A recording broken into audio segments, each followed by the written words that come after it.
नमस्कार दोस्तों, आज मैं आपके लिए लेकर आई हूँ आरपीएफ कांस्टेबल और एसआई के लिए प्रीवियस ईयर के क्वेश्चन। तो चलिए वीडियो को शुरू करते हैं। और वीडियो को शुरू करने से पहले अगर आपने हमारे चैनल को सब्सक्राइब नहीं किया है तो सब्सक्राइब कर लीजिए। तो पहला प्रश्न है, भारतीय संविधान के निम्नलिखित में से किस अनुच्छेद के अनुसार सभी अल्पसंख्यकों को, चाहे वह धर्म या भाषा पर आधारित हो, अपनी पसंद के शैक्षणिक संस्थानों की स्थापना और प्रशासन का अधिकार होगा?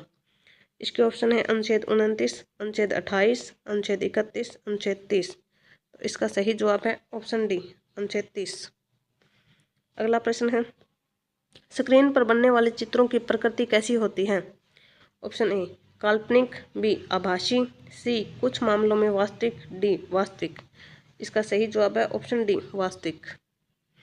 अगला प्रश्न है, निम्नलिखित में से कौन सा अनुच्छेद संसद में प्रयोग की जाने वाली भाषा से संबंधित है? ऑप्शन है 121, 120, 119, 118। इसका सही जवाब है ऑप्शन बी, अनुच्छेद 120। अगला प्रश्न है, इच्थियोफिस बैडडोमी एक कृमि जैसा उभयचर है जो तैर सकता है, इस वंश से संबंधित है?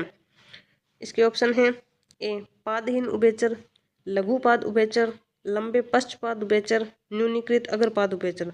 इसका सही जवाब है ऑप्शन ए पादहीन उभयचर। अगला प्रश्न है, राजकोषीय उत्तरदायित्व एवं बजट प्रबंधन अधिनियम 2003 की विशेषता क्या है? ऑप्शन है प्रत्येक वर्ष राजकोषीय घाटे में सकल घरेलू उत्पाद के 0.5% की कमी, बी प्रत्येक वर्ष राजकोषीय घाटे में सकल घरेलू उत्पाद के 0.3% की कमी, सी प्रत्येक वर्ष राजकोषीय घाटे में सकल घरेलू उत्पाद के 0.2% की कमी, डी प्रत्येक वर्ष राजकोषीय घाटे में सकल घरेलू उत्पाद के 0.4% की कमी। इसका सही जवाब है ऑप्शन बी, प्रत्येक वर्ष राजकोषीय घाटे में सकल घरेलू उत्पाद के 0.3% की कमी।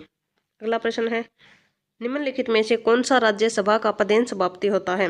ऑप्शन है नेता प्रतिपक्ष, भारत का राष्ट्रपति, भारत का उपराष्ट्रपति, राज्यसभा का वरिष्ठ सदस्य।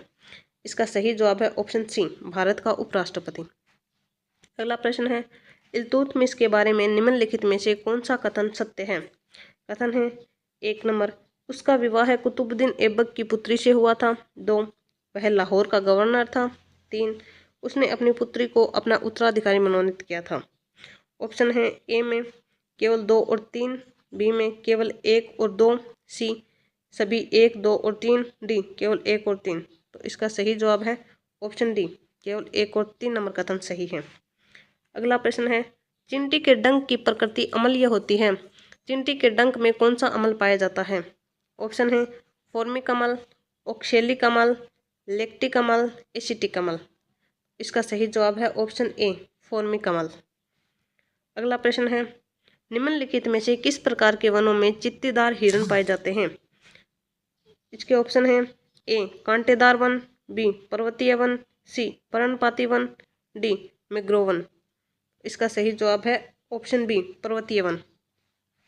अगला प्रश्न है, माइक्रो क्रेडिट के लिए street vendor Atmanirbhar Nidhi PM Svanidhi योजना को जून 2023 में कितने वर्ष पूर्ण हो जाएंगे? ऑप्शन है 1 वर्ष, 2 वर्ष, 4 वर्ष, 3 वर्ष। तो इसका सही जवाब है ऑप्शन डी 3 वर्ष। अगला प्रश्न है, भारत में वहाबी आंदोलन का नेता निम्नलिखित में से कौन था? ऑप्शन है ए सैयद अहमद बरेलवी, बी सर सैयद अहमद खां, सी शाह वलीउल्लाह, डी जमाल अहमद खान। तो इसका सही जवाब है ऑप्शन ए सैयद अहमद बरेलवी। अगला प्रश्न है, निम्नलिखित में से कौन सी न्यूटन के दूसरे नियम की सबसे उपयुक्त परिभाषा है? ऑप्शन है ए किसी वस्तु का त्वरण वस्तु के द्रव्यमान और लगाए गए बल की मात्रा पर निर्भर करता है, बी स्थिर वस्तु स्थिर ही रहती है तथा गतिशील वस्तु गति से तथा सीधी रेखा में गतिशील रहती है जब तक कि उस पर असंतुलित बल न लगाया जाए। ऑप्शन सी किसी स्प्रिंग को कुछ दूरी तक बढ़ाने या संपीड़ित करने के लिए आवश्यक बल उस दूरी के समानुपाती होता है, डी जब भी एक वस्तु दूसरी वस्तु पर बल लगाती है तो दूसरी वस्तु पहली वस्तु पर बराबर और विपरीत बल लगाती है। तो इसका सही जवाब है ऑप्शन ए। अगला प्रश्न है, राष्ट्रकूट वंश की प्रशासनिक इकाइयों का सही आरोही क्रम निम्नलिखित में से कौन सा है? ऑप्शन है भुक्ति, राष्ट्र, विषय। बी भुक्ति, विषय और राष्ट्र। सी पहले विषय, भुक्ति, फिर राष्ट्र। ऑप्शन डी गण, भुक्ति और देश। तो इसका सही जवाब है ऑप्शन बी, पहले भुक्ति आएगा, फिर विषय और फिर राष्ट्र। अगला प्रश्न है, एक नवपाषाण स्थल भिराना रिक्स्थान राज्य में स्थित है। यानी भिराना कौन से राज्य में स्थित है?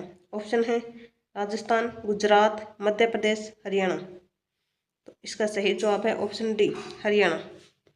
अगला प्रश्न है, भारत की जनगणना 2011 के अनुसार निम्नलिखित में से किस राज्य समूह की जनसंख्या 30 करोड़ से अधिक दर्ज हुई थी? ऑप्शन है ए उत्तर प्रदेश और महाराष्ट्र की, बी बिहार और राजस्थान की, सी उत्तर प्रदेश और मध्य प्रदेश की, डी महाराष्ट्र और पश्चिम बंगाल की। तो इसका सही जवाब है ऑप्शन ए, उत्तर प्रदेश और महाराष्ट्र की जनसंख्या। अगला प्रश्न है, निम्नलिखित में से कौन सा साल्मोनेला संक्रमण का एक लक्षण नहीं है? इसके ऑप्शन है ए पेट में ऐंठन, बी प्रवाहिका, सी उल्टी, डी बुखार। इसका सही जवाब है सी उल्टी। अगला प्रश्न है, भारत में हॉर्नबिल त्यौहार किस महीने में मनाया जाता है? ऑप्शन है ए मार्च में, बी दिसंबर में, सी जुलाई में, डी मई में। तो इसका सही जवाब है ऑप्शन बी, दिसंबर महीने में हॉर्नबिल त्यौहार मनाया जाता है। अगला प्रश्न है, निम्नलिखित में से किसने 2022 में chief of army training command Shimla का पदभार ग्रहण किया था? ऑप्शन है A lieutenant general J S. Nain ने, B lieutenant general S S. Mahal ने, C lieutenant general C P. Mohanty ने, D lieutenant general Raj Shukla ने। तो इसका सही जवाब है option B, lieutenant general S S. Mahal ने। अगला प्रश्न है, भारतीय संविधान की प्रस्तावना में न्याय, सामाजिक, आर्थिक और राजनीतिक का विचार किस स्थान के संविधान से लिया गया है? सामाजिक, आर्थिक और राजनीतिक न्याय का विचार कौन से देश की संविधान से लिया गया है? ऑप्शन है ए रूस, B France, C America, D Japan. तो इसका सही जवाब है ऑप्शन ए रूस। अगला प्रश्न है, फरवरी 2024 में कैबिनेट ने अंतरिक्ष क्षेत्र पर प्रत्यक्ष विदेशी निवेश एफडीआई नीति में संशोधन को मंजूरी दी। इसके अनुसार निम्नलिखित में से किस उप क्षेत्र में स्वचालित मार्ग के माध्यम से 100% एफडीआई की अनुमति दी गई? तो ऑप्शन है ए उपग्रह निर्माण, बी उपग्रहों के लिए घटकों और उपप्रणालियों का निर्माण, सी उपग्रह उत्पाद, डी प्रक्षेपण वाहन और प्रणालियां उपप्रणालियां। तो इसका सही जवाब है ऑप्शन बी, उपग्रहों के लिए घटकों और उपप्रणालियों का निर्माण। अगला प्रश्न है, भारतीय संविधान का निम्नलिखित में से कौन सा अनुच्छेद नियंत्रक एवं महालेखा परीक्षक से संबंधित है? ऑप्शन है अनुच्छेद 135, अनुच्छेद 148, अनुच्छेद 140, अनुच्छेद 130। तो इसका सही जवाब है ऑप्शन बी, अनुच्छेद 148। अगला प्रश्न है, किसी राष्ट्र के आर्थिक स्वास्थ्य का मूल्यांकन करने के लिए निम्नलिखित में से कौन सा मुख्य माप है? ऑप्शन है ए सकल घरेलू उत्पाद, बी विदेश से निवल कारक आय, सी सकल राष्ट्रीय उत्पाद, डी राष्ट्रीय आय। तो इसका सही जवाब है ऑप्शन ए सकल घरेलू उत्पाद हैं जो राष्ट्र के आर्थिक स्वास्थ्य के मूल्यांकन के लिए मुख्य माप हैं। सी अगला प्रश्न, निम्नलिखित में से किस भारतीय संगीतज्ञ को हिंदुस्तानी शास्त्रीय संगीत को व्यवस्थित और संहिताबद्ध करने में उनकी भूमिका के लिए जाना जाता है, जिससे भारत की संगीत विरासत की आधुनिक शिक्षा के लिए आधार तैयार हुआ था? तो ऑप्शन है ए पंडित विष्णु नारायण भातखंडे, बी उस्ताद अब्दुल करीम खान, सी पंडित विष्णु दिगंबर पलुस्कर, डी बाबा अलाउद्दीन खान। तो इसका सही जवाब है ऑप्शन ए पंडित विष्णु नारायण भातखंडे। अगला प्रश्न है, भारतीय मौसम विज्ञान विभाग के अनुसार अक्टूबर से दिसंबर तक कौन सी ऋतु देखी जाती है?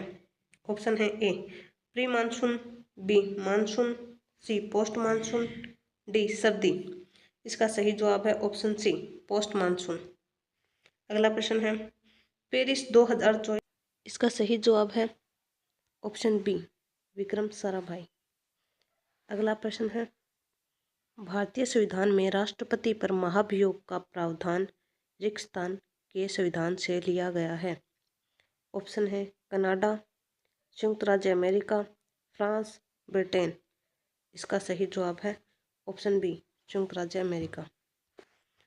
अगला प्रश्न है 29 मार्च 2024 में निर्वाचन आयोग ने वरिष्ठ IAS अधिकारी दीपक कुमार को भारत के किस राज्य का नया गृह सचिव नियुक्त किया था?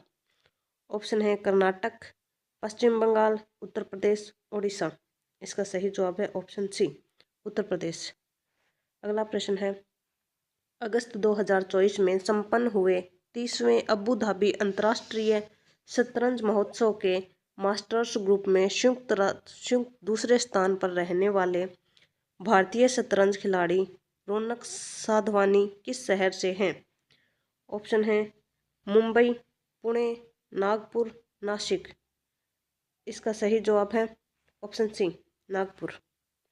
अगला प्रश्न है निम्नलिखित में से किसे जयपुर अतरौली घराने की स्थापना विशेष रूप से तबला वादन के क्षेत्र में उनके योगदान के लिए जाना जाता है? ऑप्शन है पंडित किशन महाराज, पंडित अनिरुद्ध चटर्जी, उस्ताद अल्लादिया खान, उस्ताद जाकिर हुसैन। इसका सही जवाब है ऑप्शन सी, उस्ताद अल्लादिया खान। अगला प्रश्न है निम्नलिखित में से कैटफिश की कौन सी प्रजाति पहली बार मार्च 2023 में अरुणाचल प्रदेश राज्य में खोजी गई थी? ऑप्शन है ए एम्ब्लिसेप्स लेटिसेप्स, बी एक्सोस्टोमा धृतिया, सी ग्लिटोथोरेक्स पुण्यव्रते, डी एक्सोस्टोमा सेंटियोनोए। इसका सही जवाब है ऑप्शन बी, एक्सोस्टोमा धृतिया। अगला प्रश्न है निम्नलिखित में से कौन सा राज्य स्वर्णिम चतुर्भुज राजमार्ग नेटवर्क से नहीं जुड़ा है? ऑप्शन है तमिलनाडु, आंध्र प्रदेश, पश्चिम बंगाल, केरल। तो इसका सही जवाब है ऑप्शन डी, केरल। अगला प्रश्न है वंशागति के नियम चिरसम्मत आनुवंशिकी की आधारशिलाओं का निर्माण करते हैं। निम्नलिखित में से किसने सबसे पहले वंशागति के नियमों का वर्णन किया था? ऑप्शन है Charles Darwin, Gregor Mendel, Alfred Russel wireless, Dmitry Mendeleev. इसका सही जवाब है ऑप्शन बी, ग्रेगर मेंडल। अगला प्रश्न है सर्वोच्च न्यायालय के निम्नलिखित में से किस न्यायाधीश को पदच्युत करने के लिए सर्वप्रथम प्रस्ताव लाया गया था? ऑप्शन है ए माननीय न्यायमूर्ति श्री जितेंद्र वीर गुप्ता, बी माननीय न्यायमूर्ति श्री MM पुंछी, सी माननीय न्यायमूर्ति श्री रामास्वामी, डी माननीय न्यायमूर्ति श्री शांति स्वरूप दीवान। इसका सही जवाब है ऑप्शन सी, श्री रामास्वामी। अगला प्रश्न है 2024 में सीमा सुरक्षा बल BSF की पहली महिला स्नाइपर कौन बनी? ऑप्शन है पुन्नव यादव, बी अंजलि सिंह, सी सुनीता शर्मा, डी सुमन कुमारी। इसका सही जवाब है ऑप्शन डी, सुमन कुमारी। अगला प्रश्न है निम्नलिखित में से कौन सी नाबार्ड की सहायक कंपनी व्यक्तियों और अन्य कानूनी संस्थाओं को ऋण सुविधा प्रदान करने का लक्ष्य निर्धारित करती है? ऑप्शन है ए नेब समृद्धि, बी नेब वेंचर, सी नेब फाउंडेशन, डी नेबकॉन्स। इसका सही जवाब है ऑप्शन ए, नेब समृद्धि। अगला प्रश्न है निम्नलिखित में से किसने द व्हाइट टाइगर पुस्तक लिखी थी? ऑप्शन है अरुंधति रॉय, राजीव मल्होत्रा, चित्रा दिवाकरुनी, अरविंद अडिग। इसका सही जवाब है ऑप्शन डी, अरविंद अडिग। अगला प्रश्न है भारत में चरम निर्धनता का अनुमान लगाने के लिए निम्नलिखित में से किस डेटा स्रोत का उपयोग किया जाता है? ऑप्शन है राष्ट्रीय जनगणना डेटा, कृषि उत्पादन डेटा, घरेलू उपभोक्ता व्यय सर्वेक्षण, राष्ट्रीय आय डेटा। इसका सही जवाब है ऑप्शन सी, घरेलू उपभोक्ता व्यय सर्वेक्षण। अगला प्रश्न है जनगणना 2011 के अनुसार भारत के निम्नलिखित केंद्र शासित प्रदेशों में से किसका जनसंख्या घनत्व सबसे कम है? ऑप्शन है अंडमान व निकोबार द्वीप समूह है, लक्षद्वीप, पुदुचेरी, चंडीगढ़। इसका सही जवाब है ऑप्शन ए, अंडमान व निकोबार द्वीप समूह है। अगला प्रश्न है भारत के निम्नलिखित बायोस्फीयर रिजर्व का पूर्व से पश्चिम तक सही क्रम क्या है? 1 नंबर है सुंदरबन, 2 नंबर पचमढ़ी, 3 नंबर अचानक कमार, अमरकंटक, 4 नंबर सिमलीपाल। और इसके ऑप्शंस हैं, ए में है पहले 1, फिर 3, फिर 4 और फिर 2। बी में है 4, 2, 3 और 1। सी में है 2, 3, 4 और 1। और डी में है 1, 4, 3 और 2। तो इसका सही क्रम है ऑप्शन डी में, पहले 1 आएगा, फिर 4 आएगा, फिर 3 आएगा, फिर 2 आएगा। अगला प्रश्न है, सितंबर 2024 में विश्व स्वास्थ्य संगठन ने आधिकारिक तौर पर निम्न में से किस देश को कुष्ठ रोग को खत्म करने वाला दुनिया का पहला देश माना है? इसके ऑप्शन है नेपाल, जॉर्डन, सीरिया, सूडान। तो इसका सही जवाब है ऑप्शन बी, जॉर्डन। अगला प्रश्न है, निम्नलिखित में से किस योजना का उद्देश्य ग्रामीण क्षेत्रों में स्वरोजगार के अवसर उत्पन्न करना है? ऑप्शन है ए स्वर्ण जयंती शहरी रोजगार योजना, बी प्रधानमंत्री रोजगार योजना, सी ग्रामीण रोजगार सृजन कार्यक्रम, डी स्वर्ण जयंती ग्राम स्वरोजगार योजना। इसका सही जवाब है ऑप्शन सी, ग्रामीण रोजगार सृजन कार्यक्रम। अगला प्रश्न है, अप्रैल 2023 में केंद्र सरकार द्वारा अधिसूचित पशु जन्म नियंत्रण नियम 2023 के बारे में निम्नलिखित में से कौन सा कथन सत्य है? ऑप्शन है ए राज्य सरकारें पशु जन्म नियंत्रण कार्यक्रम को लागू करने के लिए किसी सरकारी पशु चिकित्सा अस्पताल का चयन कर सकती हैं। बी केवल राज्य सरकारों को ही पशु जन्म नियंत्रण करने की अनुमति है। सी स्थानीय निकायों को केवल भारतीय पशु कल्याण बोर्ड द्वारा मान्यता प्राप्त संगठनों के माध्यम से पशु जन्म नियंत्रण कार्यक्रम आयोजित करने की अनुमति है। डी राज्य सरकारों को मनुष्यों और आवारा कुत्तों के संघर्ष के निपटाने के लिए दिशा निर्देश तैयार करने की अनुमति है। तो इसका सही जवाब है ऑप्शन सी। अगला प्रश्न है, गुलाम वंश के निम्नलिखित शासकों को कालानुक्रमिक क्रम में व्यवस्थित करें। तो काल के अनुसार जो सही क्रम में व्यवस्थित किए गए हैं वो हैं ऑप्शन सी में रुकनुद्दीन फिरोज शाह है, फिर है बहराम शाह है, फिर है अलाउद्दीन मसूद शाह है, फिर है नसीरुद्दीन मोहम्मद। अगला प्रश्न है, यदि आपको भारत के किसी राज्य को रबी फसल के रूप में तिल की खेती शुरू करने की सलाह देनी हो तो वह राज्य भारत के निम्नलिखित में से किस क्षेत्र से होगा? इसके ऑप्शन है दक्षिणी भारत, पश्चिमी भारत, पूर्वी भारत, उत्तरी भारत। इसका सही जवाब है ऑप्शन ए, दक्षिणी भारत। अगला प्रश्न है, निम्नलिखित मुस्लिम नेताओं में से किसने सबसे पहले द्विराष्ट्र का सिद्धांत प्रतिपादित किया था? ऑप्शन है मोहम्मद इकबाल, लियाकत अली, मोहम्मद अली जिन्ना, रहमत अली चौधरी। इसका सही जवाब है ऑप्शन ए, मोहम्मद इकबाल ने द्विराष्ट्र का सिद्धांत सबसे पहले प्रतिपादित किया था। अगला प्रश्न है, मार्च 2024 में पाकिस्तान के 14वें राष्ट्रपति के रूप में शपथ लेने वाले आसिफ अली जरदारी ने निम्नलिखित में से किसकी जगह ली है? ऑप्शन है आरिफ अलवी, शहबाज शरीफ, शाहिद खाकन अब्बासी, ममनून हुसैन। इसका सही जवाब है आरिफ अलवी, ऑप्शन ए। अगला प्रश्न है, जनवरी 2024 में सर्बानंद सोनोवाल ने रिक्त स्थान में अंतर्देशीय जल मार्ग विकास परिषद में हरित नौका दिशा निर्देश और river cruise tourism road map 2047 launch किया था। इसके ऑप्शन हैं भुवनेश्वर, विशाखापट्टनम, तिरुवनंतपुरम, कोलकाता। इसका सही जवाब है ऑप्शन ए, भुवनेश्वर। अगला प्रश्न है, हमारे संविधान की 8वीं अनुसूची में कितनी भाषाएं दर्ज हैं? ऑप्शन है 12, 14, 22, 16। इसका सही जवाब है ऑप्शन सी, 22। वीडियो को पूरा देखने के लिए धन्यवाद। इसी तरह के और वीडियो देखने के लिए हमारे चैनल को सब्सक्राइब करें, लाइक करें और कमेंट करें। धन्यवाद।